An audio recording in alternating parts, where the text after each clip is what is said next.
Bonjour à tous, bienvenue chez Filfolie.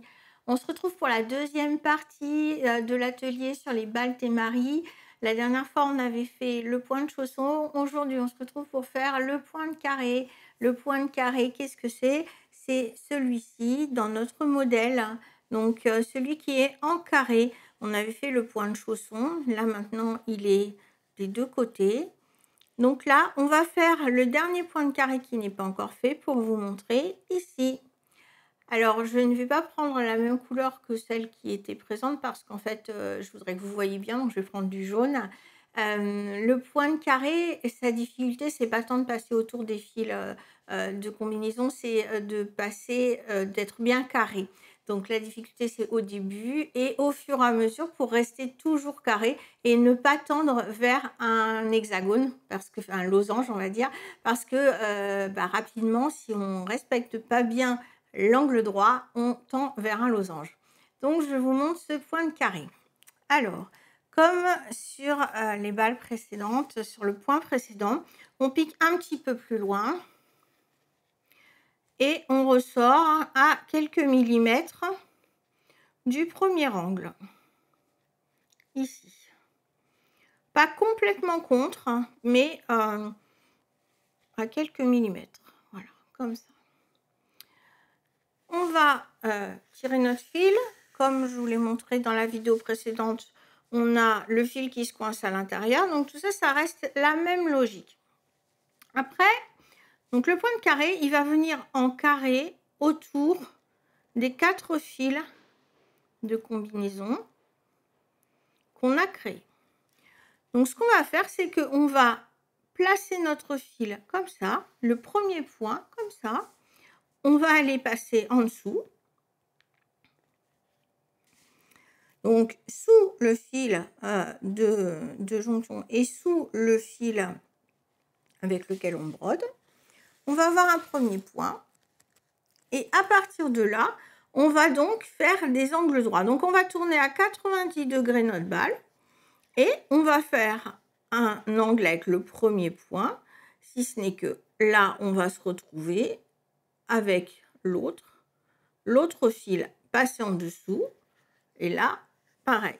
On a donc 2 premiers côtés de notre base de carré, celui-ci et celui-ci. Je tourne encore de 90 degrés pour être toujours face à moi. Hop. Donc face à mon fil qui est dans ce sens-là, vertical, et l'horizontal en parallèle de moi. Et ensuite, je vérifie bien que je suis à 90 degrés avec le précédent. La difficulté, c'est si je me mets comme ça, vous voyez, si je pars comme ça, je ne suis pas à 90 degrés avec celui-là. Donc, je ne vais déjà pas partir en carré, je risque d'aller vers un losange. Donc, il faut bien que je respecte cet angle-là. Hop, là, celui-là. Donc là, je passe toujours en dessous. La façon de passer l'aiguille est extrêmement simple. On fait toujours la même chose, on passe toujours en dessous. Voilà. Ce qui est compliqué, c'est de bien tourner. Je tourne de 90 degrés. Donc, de nouveau vertical et l'autre horizontal. Et là, je respecte le fait qu'il soit à angle droit avec le précédent. Et là, maintenant, comme on a déjà une base, il doit être parallèle au premier. Et là, vous voyez, par exemple, si je pars comme ça, je ne suis pas tout à fait à angle droit et pas tout à fait parallèle. Et donc, forcément, ça ne va pas aller. Donc, je vais le réajuster un petit peu. Et hop, je pique.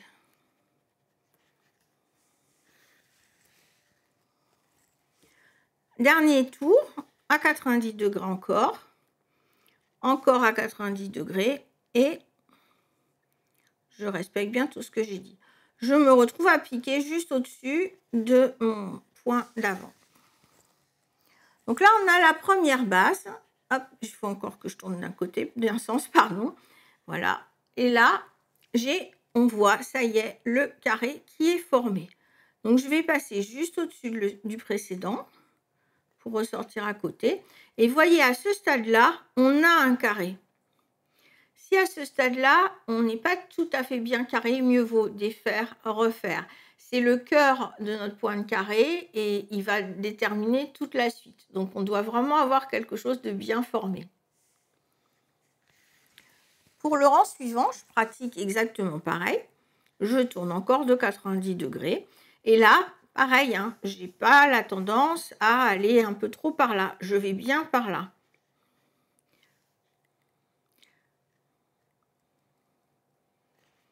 Ce qui va être difficile, c'est que tant qu'on on n'a pas fini un tour, admettons on a 3 côtés ou 2 côtés, on ne va pas voir le côté carré. On va avoir l'impression d'être en train de faire un losange.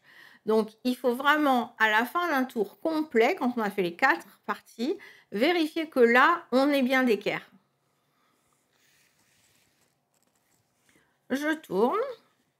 Et vous voyez, là, au fur et à mesure, je m'assure que je reste à la fois parallèle au précédent et à celui d'avant et perpendiculaire au précédent.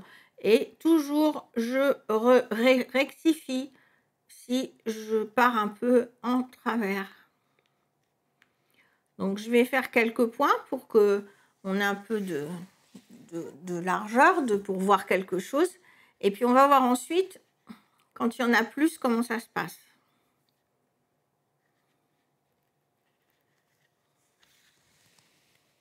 Ce que je vous ai expliqué à l'instant avec l'histoire de quand on n'a pas fait un tour complet, on a l'impression qu'on n'est pas, on ne peut pas se rendre compte si on est bien carré.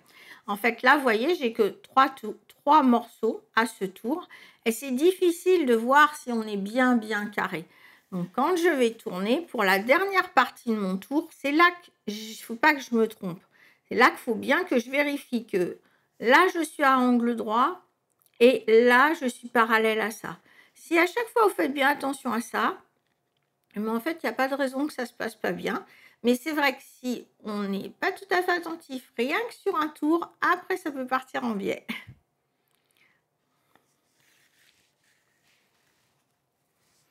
Voilà, donc là, on commence à voir. Vous voyez, toujours le même principe. Je tourne et je vérifie l'équerrage et je passe mes points les uns après les autres. Et voilà.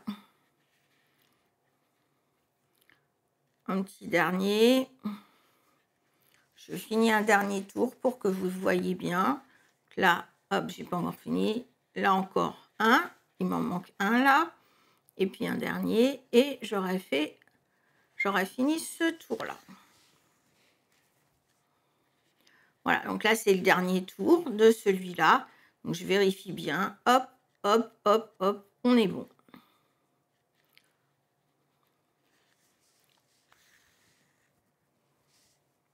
Et on pourra continuer. Vous avez vu, c'est un point qui est simple, qui demande juste de l'attention. C'est un point qui va permettre de faire des dégradés de couleurs. Donc là, dans celui que je vous propose sur le modèle, vous avez un premier cœur du carré qui est sur un fil un peu dégradé. Après, on repasse sur du jaune pour faire ressortir en fait la couleur du cœur. On ressouligne avec du plus foncé et on rééclaire pour contraster avec la boule qui est de couleur. Bien sûr, si vous avez une base claire de boule, vous allez avoir des associations de couleurs différentes. En fait, le point de carré, il permet de faire toutes ces variations de couleurs. Il est facile, comme vous avez vu, mais à condition de bien respecter notre équerrage. Voilà, c'est la fin de cette deuxième partie. Il nous restera dans une troisième partie à voir le point de rose. Le point de rose, c'est celui-ci. Et vous verrez, c'est ni plus ni moins que des points de carré qui sont juste décalés. À chaque tour, on se décale. C'est simple, mais ça fait quand même un joli effet. Moi, j'aime beaucoup. Je vous remercie d'avoir suivi cette deuxième partie. J'espère que vous êtes heureux d'apprendre les différents points au fur et à mesure et que le fait de broder des balles Témari vous plaît. Je vous dis à bientôt pour cette troisième partie.